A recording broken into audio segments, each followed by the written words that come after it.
तो पिछली बार मेरा दोस्त मुझे बोलता है कि अगर मैं ऑफ रोड रेस जीत जाता हूँ तो मुझे 5 लाख रुपए मिलेंगे, और उसी के लिए मैं पुरानी ऑल्टो को बबलू मैकेनिक के पास जाके रिस्टोर करवा लेता हूँ, और इस नई ऑल्टो के साथ मैं एक इम्पॉसिबल ऑफ रोड रेस में हिस्सा लेता हूँ। और इनमें से हाइलक्स वाले ने ये भी बेट लगा ली थी कि अगर मैं रेस जीत जाता हूँ तो मुझे उसकी गाड़ी मिल जाएंगी, और आखिरकार मैं किसी तरह इस रेस को जीत जाता हूँ और हाइलक्स और 5 लाख रुपए मेरे हो जाते हैं, और इनाम लेके मैं घर के लिए निकल पड़ता हूँ।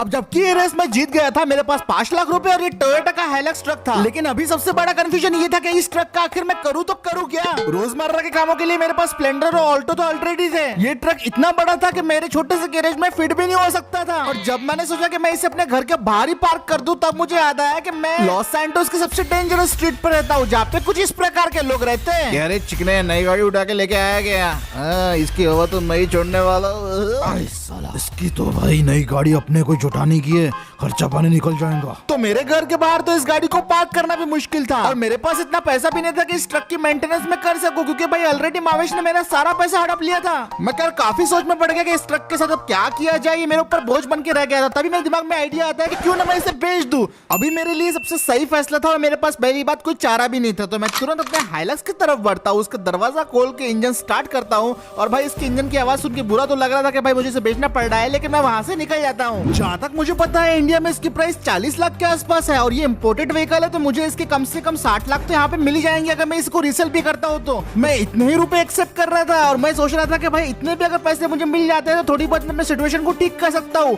और फाइनली 2 घंटे ड्राइव करने के बाद मैं पहुंच जाता हूँ छोटा सत्तूर मार्केट में, और यहाँ पे भाई पुरानी कार्स को बेच सकते हैं अपन जाके। तो मैं यहाँ पे जाके अपनी गाड़ी को पार्क कर देता हूँ, और फिर गाड़ी को पार्क करने के बाद मैं वहाँ पे उनको अपनी गाड़ी दिखाना शुरू कर देता हूँ। वो गाड़ी को अच्छे तरीके से इंस्पेक्ट करते हैं, और गाड़ी को इंस्पेक्ट करने के बाद सत्तू भाई बोलते हैं कंडीशन तो एक नंबर दिख रही भाई, लेकिन बात कैसी है ना, गाड़ी की आजकल डिमांड नहीं चल रही, तो वही 40 लाख मिल जाएंगे गाड़ी के, मंजूर है क्या बोल। ये सुन के मैं समझ गया कि मुझे टोपी बना रहा है, तो मैंने उससे पूछा भाई नहीं इतने में तो नहीं होने वाला, कम से कम तो मुझे इस गाड़ी के 55 लाख रुपए चाहिए थे। ये बोलने के बाद सत्तूर भाई थोड़ा सोचते हैं, और फिर वो बोल चल ठीक है मान ली 55 में डील डन करते हैं, और फिर उसके बाद वो मुझे 55 लाख की पेमेंट कर देते हैं। कर दिया रे 55, चेक कर ले आ गए क्या। और मैं अपने अकाउंट चेक करता हूँ तो उसमें 55 लाख रुपए आ चुके थे, तो अब मैं थैंक यू बोलता हूँ और वहाँ से निकल जाता हूँ। अब मेरे पास पूरे टोटल 60 लाख रुपए थे, पहले के इनाम के जीते हुए 5 लाख रुपए और इस गाड़ी के 55 लाख रुपए, लेकिन अभी भी समझ में नहीं आ रहा था कि मैं क्या करूँ। 60 लाख रुपए मेरे पास आ तो गए थे, लेकिन इन पैसों का मैं कोई भी रिस्क नहीं ले सकता था, तो मैंने सोचा कि क्यों ना इन्हें इन्वेस्ट कर दिया जाए। लेकिन पिछली बार जो मुझे घाटा हुआ स्टॉक्स में, उसके बाद तो मैं इन्वेस्टिंग के नाम से भी डर रहा हूँ। और बहुत देर तक सोचने के बाद मेरे दिमाग में एक बात आई कि मुझे वो काम करना चाहिए इन पैसों के साथ जिस फील्ड में मैं अच्छा हूँ, और अब मैं समझ गया था कि मुझे क्या करना है। तो मैं तुरंत वहाँ से उठा और फटाक से भागते हुए पहुंच गया लॉस सैंटोस के बंगर मार्केट में, और यहाँ पे मुझे अपनी काम की चीजें मिलने वाली थी, और जैसे ही मैं पहुंचा मुझे वहाँ पे अपने काम की चीजें मिल भी गई। यहाँ पे पहुंचने के बाद मुझे काफी एक्सीडेंटल गाड़ियां दिखाई दी जिनका बेसिकली कोई ओनर नहीं था, इन्हें लोग अबेंडन करके जा चुके थे, और यही मेरे काम के लिए परफेक्ट थे। यहाँ पे क्रेटा थी, डिजायर थी, सियाज थी, अल्ट्रोस भी थी, लेकिन उसका बहुत बुरा एक्सीडेंट होकर रखा, और ये मेरे काम के लिए परफेक्ट भी थी। तो मैं तुरंत स्टॉक यार्ड के मालिक के पास जाता हूँ और उसे बोलता हूँ कि ये सारी कार्स तुम कितने में दोगे। वो पहले तो थोड़ा हैरान होता है, और उसके बाद फिर बोलता है सारी गाड़ियां मिला के 30 लाख हुए, लेकिन तेरे लिए 26 कर दूंगा मैं। और ये सुन के मेरे खुशी का कोई ठिकाना नहीं रहा था, क्योंकि इतनी सारी गाड़ियां मुझे मिल रही थी सिर्फ और सिर्फ 26 लाख में। और फिर मैं उससे 1 लाख और कम करवा लेता हूँ और टोटल 25 लाख की पेमेंट उसे कर देता हूँ, और इसके बाद ये सारी गाड़ियां मेरी हो जाती है। अब इन सारी गाड़ियों को बबलू मैकेनिक के वर्कशॉप में लेके जाना था, तो मैं तुरंत अपने दोस्त को फोन करके बुलाता हूँ और बोलता हूँ कि उसे ट्रक्स लेके आ जा।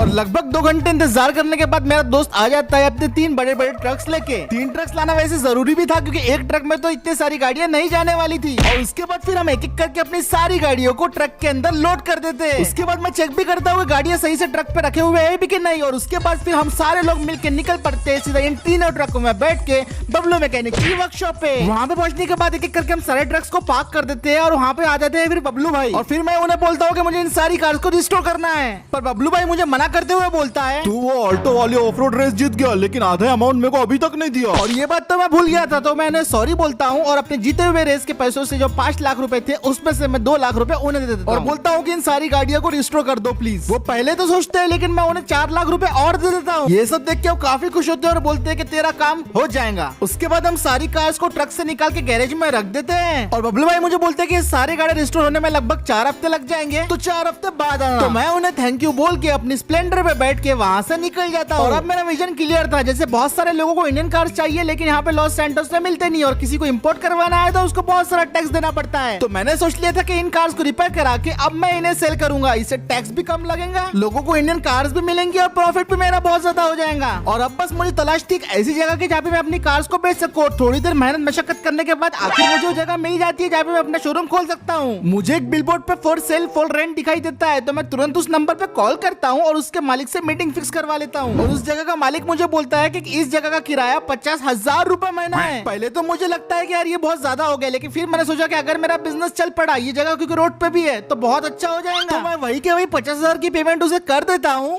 और अब ये जगह मेरी हुई। वैसे तो ये काफी बेकार दिख रही थी, लेकिन थोड़ी देर के बाद मैं इसे थोड़ा क्लीन अप वगैरह कर देता हूँ और अब मेरी ये शोरूम के लिए तैयार थी।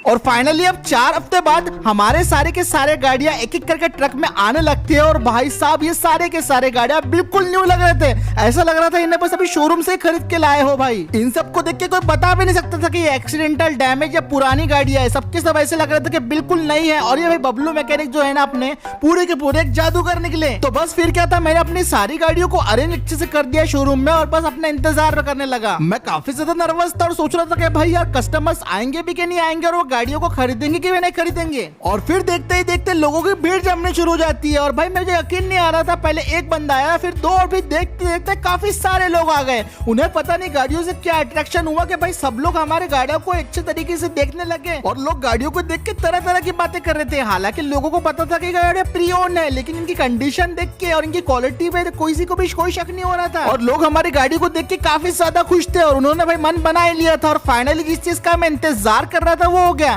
पहली गाड़ी की डिलीवरी होना शुरू हो जाती है। और भाई साहब एक बंदे ने लिटरली मुझे पूरा कैश देके उस गाड़ी को खरीद लिया था और मैंने अपनी पहली डिलीवरी कर दी। मैंने मस्त फोटो वोटो ली कस्टमर के साथ और कस्टमर काफी ज्यादा खुश था। और कस्टमर ने मुझे ये बात बोली, भाई यार ये गाड़ी कितने दिन से लेना चाहता था, लेकिन यार कितनी महंगी मिल रही थी। इसके बाद लगातार बार बार यहाँ पे मेरी जो सारी गाड़ियां हैं एक एक करके सारी गाड़ियों की डिलीवरी होना स्टार्ट हो गई। पहले सियाज की हुई, फिर डिजायर की हुई, अर्टिगा की हुई। भाई मतलब एक के बाद एक हमारी जितनी भी गाड़ियां थी दोस्तों सारी बिकनी शुरू हो गई।